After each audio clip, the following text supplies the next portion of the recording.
Sejam bem-vindos a mais uma videoaula da disciplina Legislação e Ética. Nesta aula, vamos estudar os aspectos gerais do direito societário, como ele se define, quais são as suas principais características, a classificação dos tipos societários, bem como dos direitos, deveres e responsabilidades das figuras intervenientes nas mais variadas sociedades. Eu sou a professora Karina de Melo Jaimo e vou acompanhar vocês nesta aula sobre os aspectos gerais do direito societário. Vamos lá? O direito societário é uma disciplina especializada que se dedica a regulamentar os vários tipos societários e os seus respectivos atos constitutivos, as operações sociais, os deveres e os direitos dos sócios em cada um dos tipos societários e sua regulamentação apontando as vantagens e as desvantagens a serem analisadas diante do segmento de interesse que se pretende explorar a atividade empresarial. Observem aqui que o direito societário é um sub-ramo do direito empresarial que se dedica ao estudo das sociedades em geral e o que é necessário à criação de uma sociedade, o enquadramento legal dessa sociedade e as responsabilidades dos participantes desta sociedade e os direitos advindos desta realização. Vamos falar um pouquinho sobre as noções gerais do direito societário? Observem que o nosso Código Civil, no artigo 981, estabelece que celebram contrato de sociedade as pessoas que reciprocamente se obrigam a contribuir com bens e serviços para o exercício de atividade econômica e a partilha entre si dos resultados. Observem que, em regra, nas sociedades, nós temos a participação de pessoas naturais em torno do desenvolvimento de um objetivo em comum, empregando lá determinado capital e, ao final, no desenvolvimento daquela atividade, daquela produção, daquele serviço, tem-se a partilha do lucro, que aqui também é o objeto principal do exercício.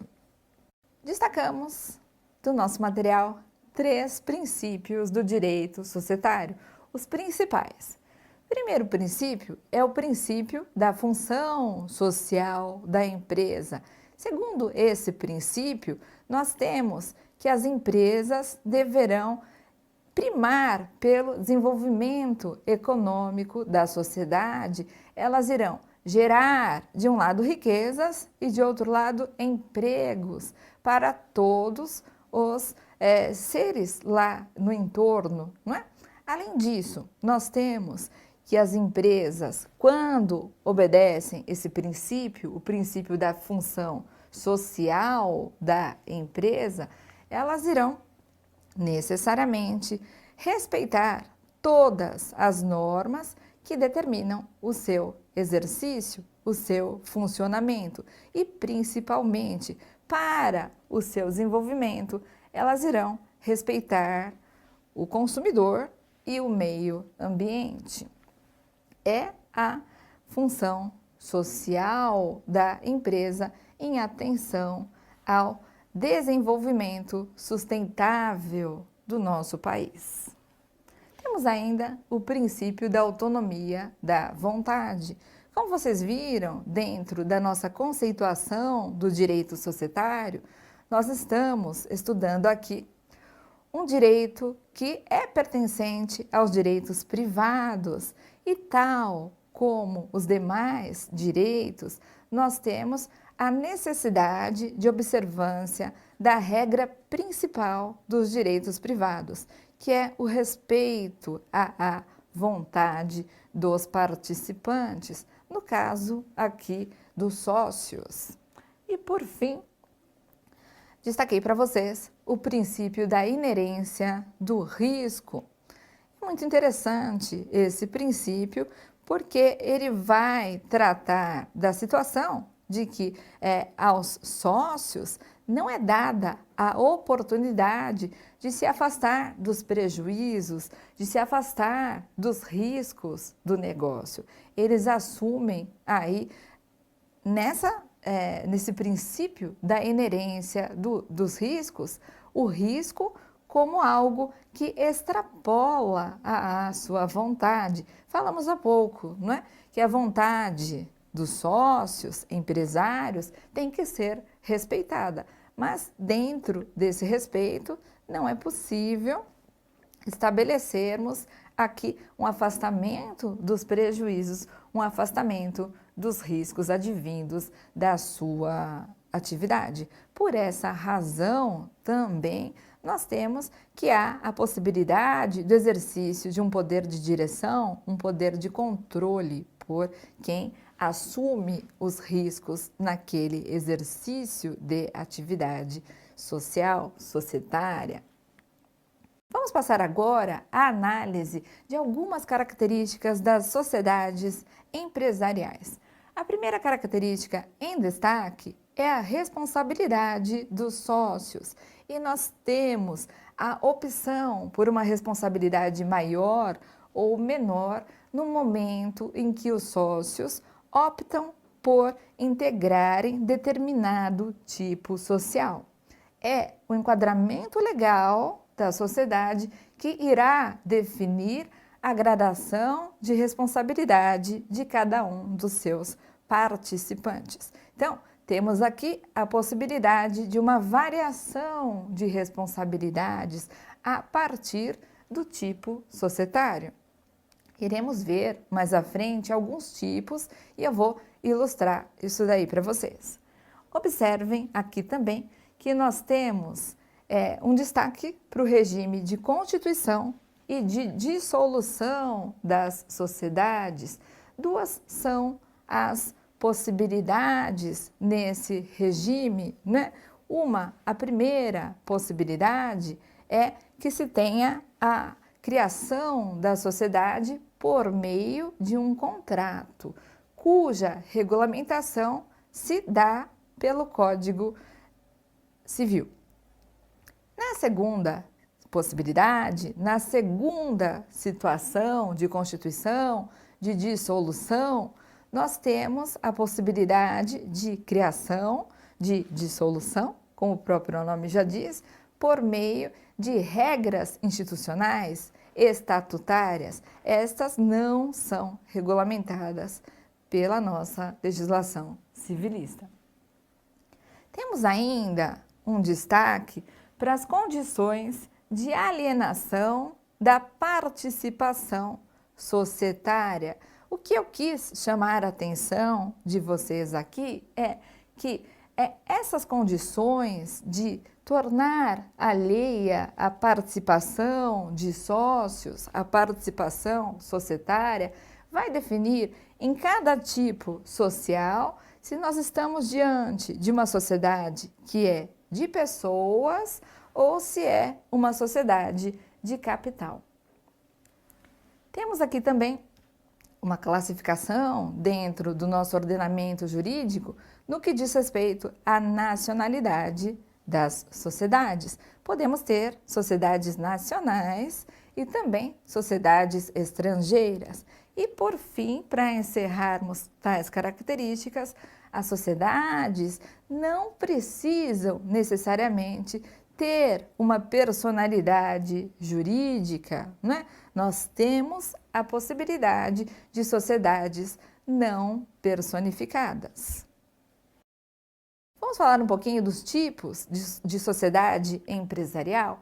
Em destaque, nós temos a sociedade simples, a sociedade limitada e a sociedade em conta de participação. Na sociedade simples, nós temos necessariamente o exercício de uma atividade que não contempla os requisitos da teoria da empresa.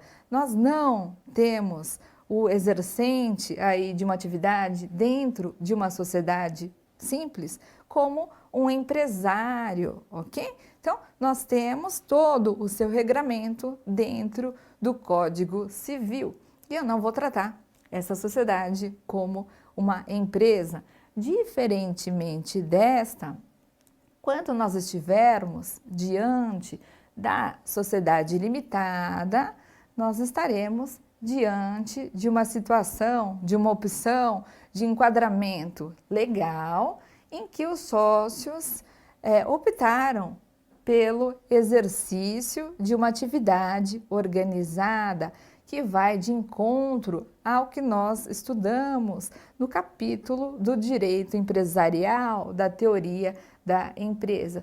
E mais, nós temos esse nome, sociedade limitada, porque há aqui uma limitação da responsabilidade dos sócios ao valor das cotas que eles possuam. E a última sociedade que nós iremos ilustrar é a sociedade em conta de participação. Importantíssima também para o nosso ordenamento jurídico, ela se estabelece com a presença de duas modalidades de sócios. De um lado, eu tenho o sócio ostensivo, de outro lado, eu tenho o sócio participativo. Essa sociedade em conta de participação se caracteriza por quê? O sócio que é ostensivo é aquele que exerce dia a dia, de forma pessoal, habitual, direta, a atividade.